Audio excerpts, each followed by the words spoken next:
Ever feel like you're constantly battling yourself? Yeah.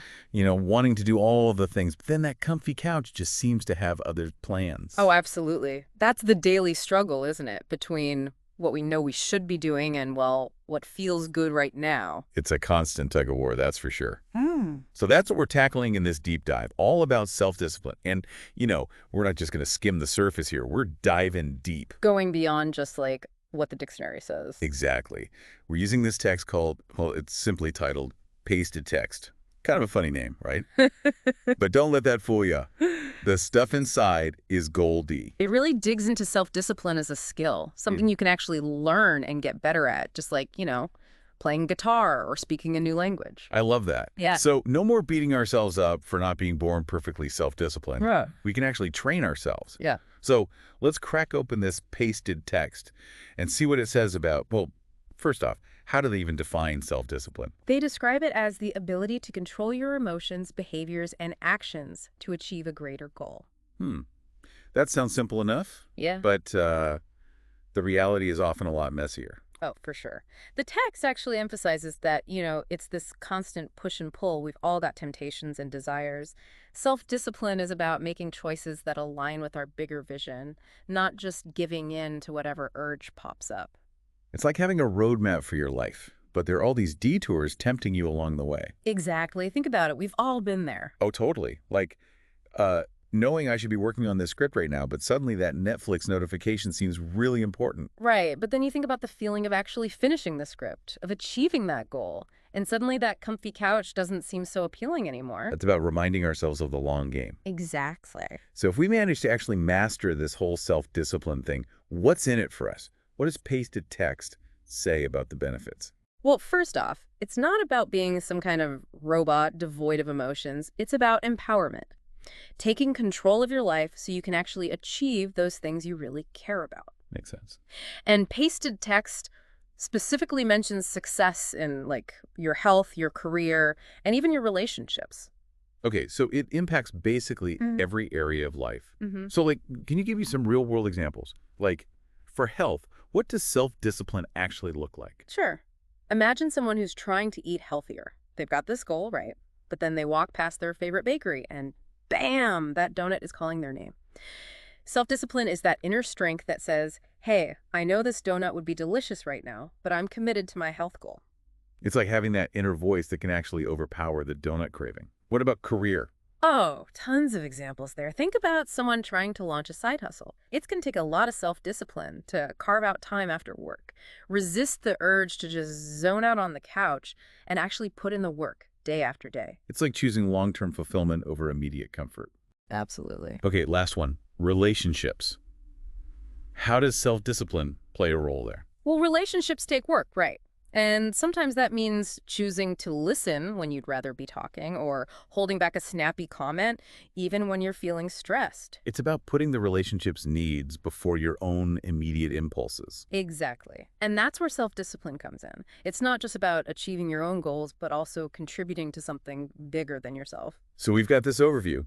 Self-discipline can benefit us in all these areas of life. But how do we actually get better at it? Luckily, pasted text gives us a pretty clear breakdown. They call them the 6 key components. It's like a recipe for building your self-discipline muscle. Oh, totally. And it's not about being perfect at all of them at once. It's about recognizing which ones you might need to work on a bit more than others. So first on the list is goal setting. Okay, I've heard this a million times before, but I gotta be honest, sometimes it just feels kind of overwhelming. Oh, I totally get it. But pasted text talks about setting SMART goals. Specific, measurable, achievable, relevant, and time-bound. It's about breaking things down into smaller steps, making sure your goals are actually realistic, and giving yourself a deadline. Otherwise, it's easy to get lost in this big, overwhelming vision and never actually take action. Okay, so instead of saying, I want to be healthier, I should say something like, I'm going to walk for 30 minutes 3 times this week. Exactly. It makes it much more tangible and, less scary to actually get started. Love it. All right, what's next on the list? Time management. This one is huge EE. Because, even with the best intentions, if you don't have a plan for how you're actually going to fit those new habits into your life, it's unlikely to happen. Makes sense. So what are some of the time management strategies Pasted Text recommends? Well, there's the classic Pomodoro technique. You work for 25 minutes, then take a 5-minute break. Repeat that 4 times, then take a longer break. I've heard of that one. Hmm. Doesn't always work for me, though. I kind of get in the zone and then bam, the timer goes off. Yeah, it's not for everyone. Pasted text also talks about time boxing. That's where you allocate a specific chunk of time to a certain task. Say from 10 a.m. to 11 a.m., you're working on your side hustle. Hmm. No distractions, no multitasking, just focused work within that block. Hmm. So it's more about setting those boundaries and sticking to them. I could see that working. And it doesn't have to be super rigid. The key is finding what works for your style. All right, on to the next component. This one's a biggie, especially in today's world. Impulse control. Oh boy, this is where I struggle. It's tough. Pasted text really emphasizes mindfulness here. Noticing those urges and temptations, but not judging yourself for having them. So like when I'm supposed to be working, but then, oh, look, a notification pops up on my phone. Exactly. Instead of just automatically clicking on it, pause, take a breath, and ask yourself, does this align with my goals right now? Most of the time, the answer is going to be no. It's about creating that little space between the impulse and the action. Exactly. And that space gives you the power to choose. Okay, so we're setting goals, managing our time, learning to resist those tempting distractions. What's next? Persistence. Ah, persistence. Because let's be real, even with the best laid plans, there are going to be setbacks. Oh, absolutely. Pasted text talks about seeing obstacles not as failures, but as opportunities for growth. So like when I inevitably miss a workout or eat that donut, doesn't mean I just give up on the whole goal. Exactly. Every successful person has faced setbacks. Think about like Thomas Edison. He didn't just magically invent the light bulb on the first try. It took thousands of failed attempts. So it's not about never messing up. It's about having the grit to get back up and keep going. Exactly. All right, 2 more components left on our self-discipline recipe list. What's next? Self-motivation. This one's all about that inner drive. Okay, this is where you get tripped up. It's easy to stay motivated when there's a deadline or someone's holding you accountable, but what about when it's just you? Well, pasted text suggests finding your why. My why? Yeah, like what's the deeper reason behind your goal? Why is it truly important to you?